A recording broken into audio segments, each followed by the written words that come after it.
meus irmãos! Eu sou a missionária Amanda Fernandes, da cidade de Campos dos Goytacazes, e venho através dessa oportunidade deixar uma palavra de Deus vinda para o seu coração. Vamos lá?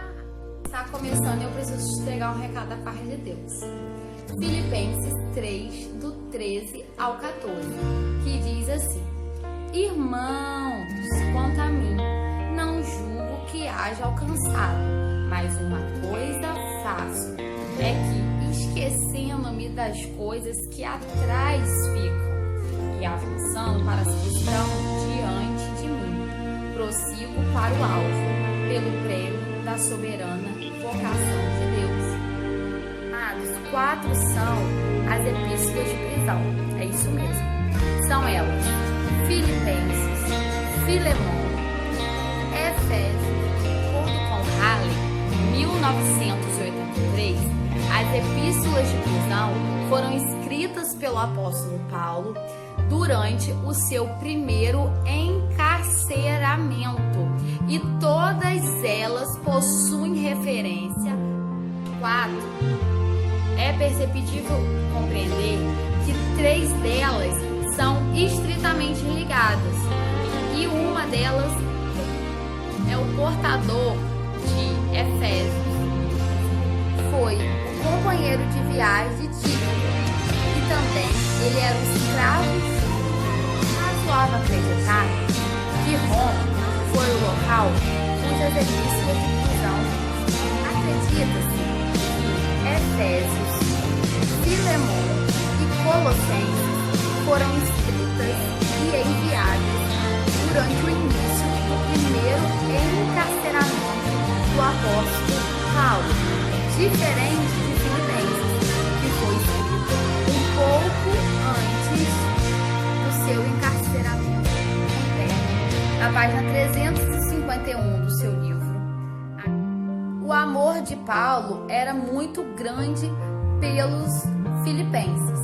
Mas se nós analisarmos a epístola, entenderemos que havia uma mutualidade de amor. Isto é, Paulo amava grandemente, copiosamente os filipenses, e os filipenses também amavam. O amor de Paulo era muito grande pelos filipenses. Mas se nós analisarmos a epístola, entenderemos que havia uma mutualidade de amor. Isto é, Paulo amava grandemente, copiosamente os filipenses, e os filipenses também. Na verdade, havia uma união, um amor, uma unidade. Usa para conhecer aos filipenses palavras como colaboradores e companheiros nos embates. Então nós podemos entender que Paulo de fato poderia existir uma união, existia uma aliança. Antes que Paulo escreve Filipenses quando ele estava em cadeia, mas nós podemos observar que mesmo em cadeia, Paulo nutria memórias de pessoas que o amavam de verdade. Eu já venho profetizar na tua história, independente do cenário difícil na qual você esteja vivendo, Deus vai te trazer à memória as pessoas que te amam de verdade. Deus vai trazer à sua memória os seus reais colaboradores na obra, colaboradores no ministério, cadeias, mas Paulo estava produzindo.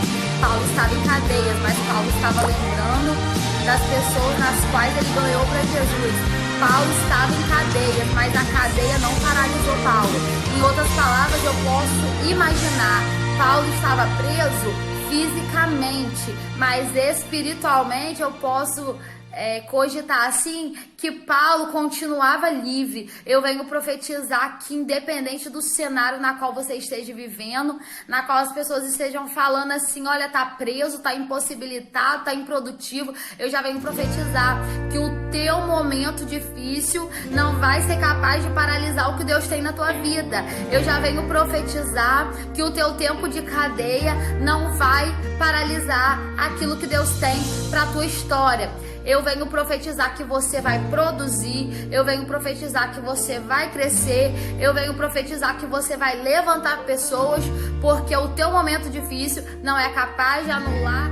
A carta aos Filipenses é muito interessante, porque mesmo em momentos de cadeias, Paulo, ele não deixa de usar palavras como regozijo, eu anotei aqui, alegria e gozo.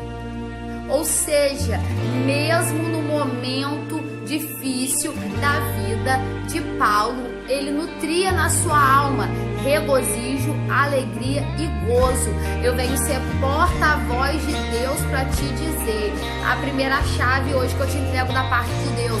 No teu momento difícil você vai produzir. Primeira chave que vai virar. Segunda chave, mesmo no teu momento difícil, eu venho profetizar que a alegria de Deus vai descer e vai invadir a tua alma. Eu venho profetizar que a segunda chave que vai virar no teu momento difícil é: mesmo no momento difícil da glória, mesmo no momento difícil se alegre, mesmo no momento difícil se regozije, mesmo no momento difícil tenha gozo, porque a sua alegria e o seu pensamento positivo não depende das circunstâncias nas quais você esteja vivendo. Não estou entendendo, Amanda. Não é o cenário, não é o diagnóstico, não é a porta fechada que determina se você vai ser alegre ou não.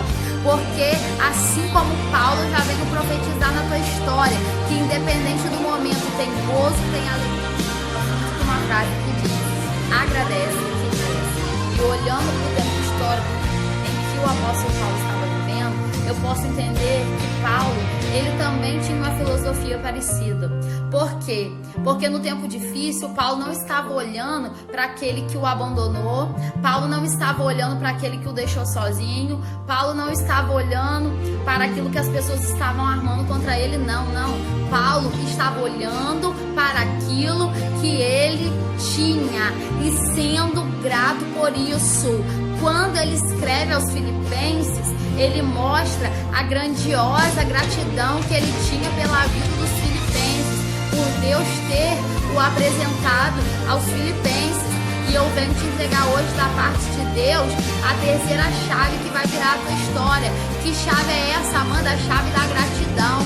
Amanda, mas o meu momento tá difícil. Amanda, mas o meu momento tá caótico. Mas Deus tá falando, agradeça, porque a prisão não foi capaz de roubar de Paulo assim.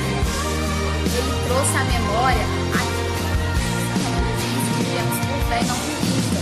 Então Paulo, ele estava vivendo a sua vida focado não nas circunstâncias nas quais ele estava vivendo, mas Paulo estava vivendo focado naquilo que Deus dizia e naquilo que Deus tinha para a vida dele. Deus está falando, é tempo de viver por fé, é tempo de ser grato, é tempo de virar a terceira chave.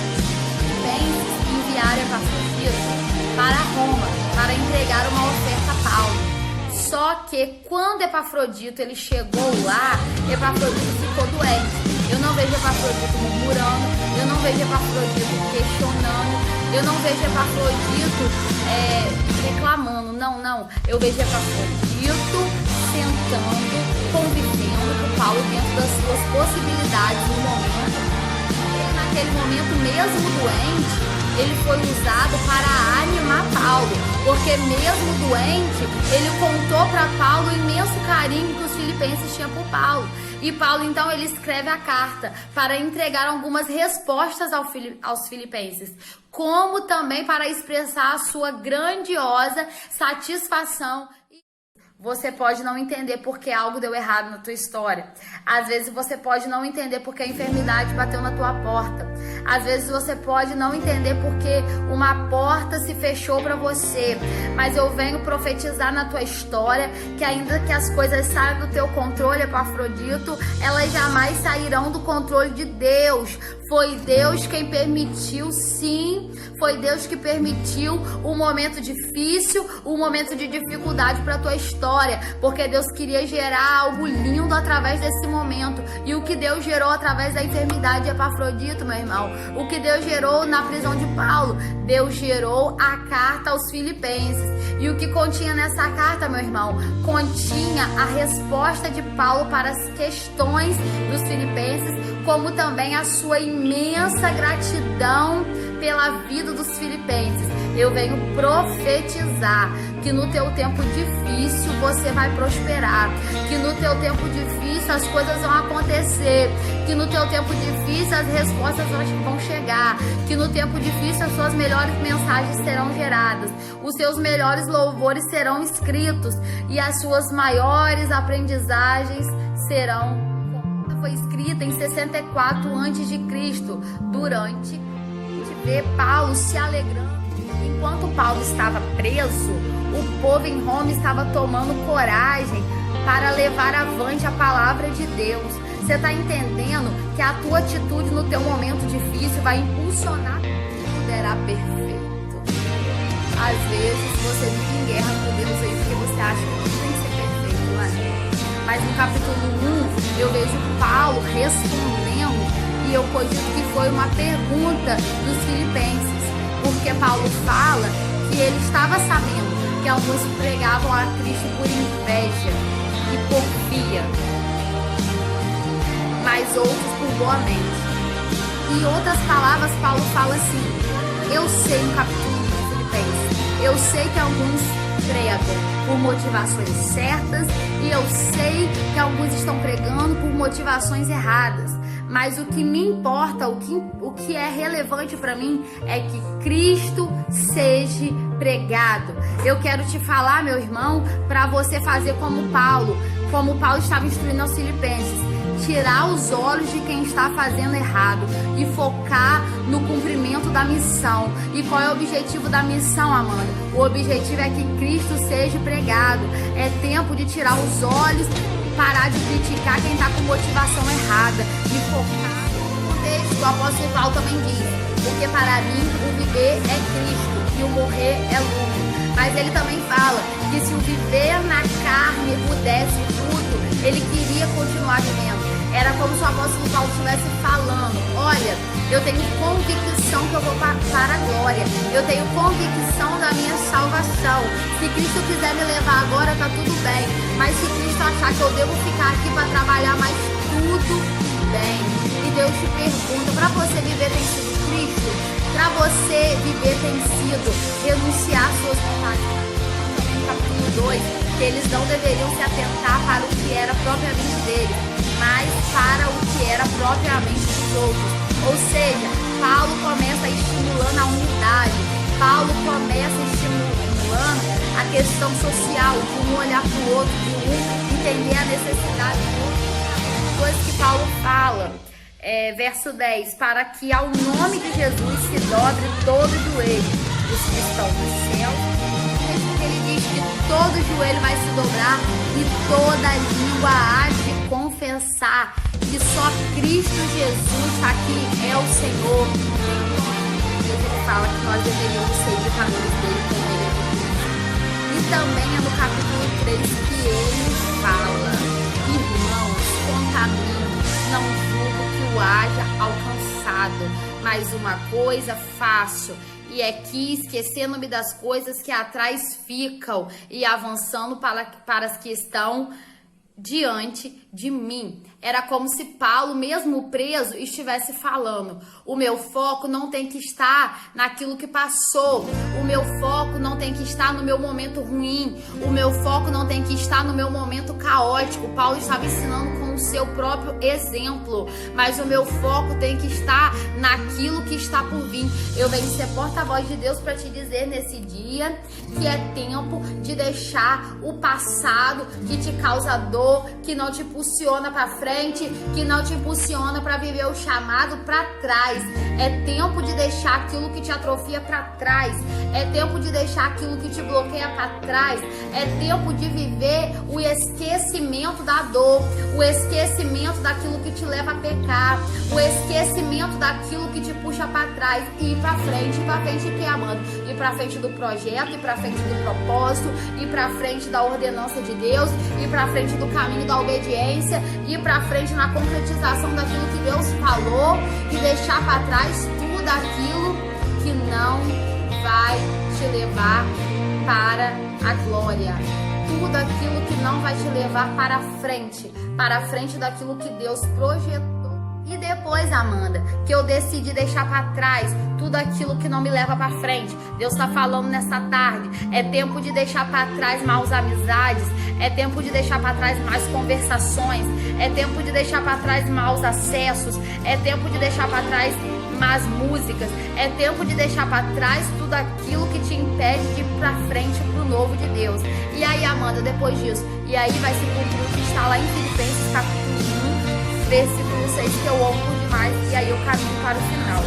Tendo por certo isso mesmo, que aquele que em vós começou a boa obra, a aperfeiçoará até o dia de Jesus Cristo. O que é que Paulo está querendo dizer com isso? Que você é uma obra, eu sou uma obra, somos uma obra nas mãos de Deus.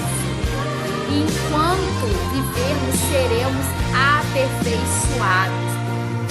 Então, tenha mais paciência com as suas falhas, tenha mais paciência com seus erros, tenha mais auto-amor, auto-cuidado com você mesmo. Sabe por quê? Porque nós somos uma obra, o apóstolo Paulo está falando que estamos sendo aperfeiçoadas até a volta de Jesus. Eu costumo falar para as minhas amigas que nós estamos em uma olaria até Jesus voltar.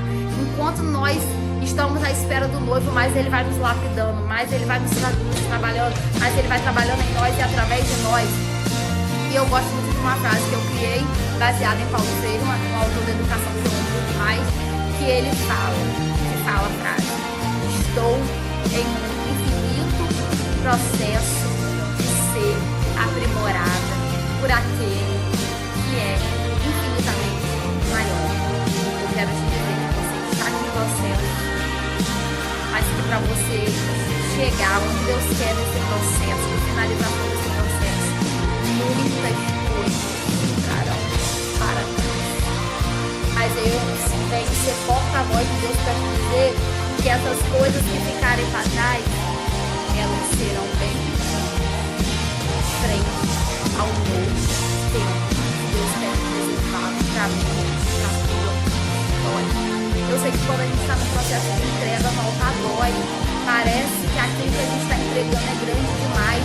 Parece que a gente não vai suportar viver sem aquilo. Mas quando a gente entrega, o propósito de Deus é descortinado do mundo. A gente não se compara com a gente.